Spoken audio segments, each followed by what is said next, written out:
Studiyamızın qonağı İqtisadiyyat Nazirliyi yanında Əmlak Məsələləri Dövlət Xidmətinin nümayəndəsi Edram Babayevdir. Edram müəllim, xoş gördük sizi studiyamızda. Hoş gördük Xan bəy. Və biz bugün Nazirlər Kabinetinin 8 may tarixli qərarı ilə özəlləşdirilən dövlət müəssisə və obyektlərinin habelə hüquqi və fiziki şəxslər tərəfindən inşa edilmiş müəssisə və obyektlərin yerləşdiyi dövlət torpaq sahələrinin normativ qiyməti haqqında əsasnaməyə dəyişikliklər barədə sizdən danışacağıq və ilk sualım elə ondan bağlı idi ki, bu qərarın, yeni qərarın əsas məqsədi nədən ibarətdir? Təşəkkür edirəm Xan bəy. Dinləyicilərimizi salamlayıram. Qeyd etdiyiniz kimi sahibkarlıq subyektlərinin maraqlarını nəzərə almaq məqsədi ilə İqtisadiyyat Nazirliyi tərəfindən hazırlanmış və digər aidiyyatı nazirliklərlə razılaşdırılaraq Nazirlər Kabinetinin təqdim edilmiş torpaq sahəsinin ölçüsündən asılı olaraq icara haqqı məbləğinin differensiallaşdırılmasına dair təkliflər Nazirlər Kabinetinin qeyd etdiyiniz 8 may 2026-cı il tarixli 138 nömrəli qərarı ilə təsdiq edilmişdir. Dəyişikliyə əsasən torpaq sahəsinin illik icara haqqı məbləğinə güzəştli əmsallar tətbiq olunacaqdır.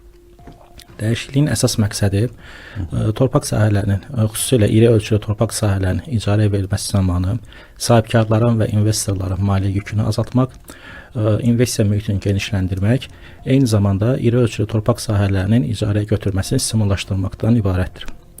Qeyd edim ki, yeni qərar İqtisadiyyat Nazirliyi yanında Əmlak Məsələləri Dövlət Xidməti tərəfindən icarəyə verilən torpaq sahələrini, yəni özəlləşdirilən dövlət müəssisə və obyektlərinin, habelə hüquqi və fiziki şəxslər tərəfindən inşa edilmiş müəssisə və obyektlərin yerləşdiyi dövlət mülkiyyətində olan torpaq sahələrini əhatə edir. Keçək növbəti suala, ümumiyyətlə dövlət torpaqları üzrə illik icarə haqqı necə hesablanacaq? Belə bir meyarı varmı? Bəli. Torpaq sahələrinin illik icara haqqı məbləğinin müəyyən edilməsi ilə bağlı mövcud olan bazı yanaşma olduğu kimi saxlanılır. Əlavə olaraq torpaq sahəsinin ölçüsündən asılı olaraq güzəştli əmsallar tətbiq olunur. Yəni, Bakı şəhərində yerləşən torpaqlar üzrə illik icara haqqı məbləği torpağın bazar dəyərinin 3% həcmində, ölkənin digər şəhər və rayonlarında yerləşən torpaqlar üzrə illik icara haqqı məbləği torpağın bazar dəyərinin 2% həcmində müəyyən edilir və əlavə olaraq torpaq sahəsinin ölçüsündən asılı olaraq 0,5 bir əmsal aralığında olan güzəştli əmsallar tətbiq olunur. Və nəticədə alınan rəqəm torpaq sahəsinin illik icara haqqı məbləği kimi müəyyən edilir. Bir misal gətirə bilərsinizmi bundan bağlı?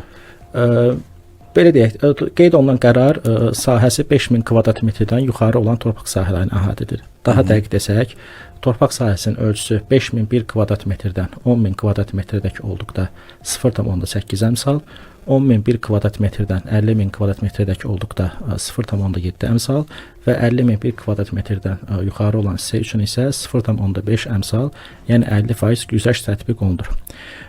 Nümunə olaraq, şərt olaraq desək, Lənkəran rayonunda yerləşən bazar dəyəri 500 min manat olan 10 hektar torpaq sahəsi üzrə illik icara haqqı məbləği yeni qərara qədər 10 min manat təşkil edilsə, artıq güzəştli əmsalların tətbiq olunması nəticəsində həmən rəqəm 6200 manat məbləğində olacaqdır. Kifayət qədər böyük rəqəmdir. Bəli, sahibkarlar üçün kifayət qədər endirimdir. Və torpaq sahəsinin ölçüsü artdıqca icarə haqqına onda təsir bu əmsallar məsələsinə. Bəli, dediyim kimi torpaq sahəsinin ölçüsü artdıqca 0,8, 0,7 və 0,5 əmsal tətbiq olunur. Və sonuncu sual istəyirdim sizdən öyrənək. Yeni dəyişiklik sahibkar və investorlar üçün hansı üstünlükləri yaradacaq? İlk növbədə ona qeyd edim ki, dövlət mülkiyyətində olan torpaq sahələrindən istifadəyə görə sahibkarlar və investorlar tərəfindən ödənilən icara haqqı məbləğinin azaldılması onların birbaşa maliyyə imkanlarına təsir edəcək. Eyni zamanda onlar tərəfindən iri ölçülü torpaq sahələrinin icara götürməsini stimullaşdırılacaqdır. Lakin bu heç də torpaq sahələrinin icarəyə verilməsindən dövlət büdcəsinə daxil olacaq vəsaitlərin azalması kimi başa düşülməli deyil.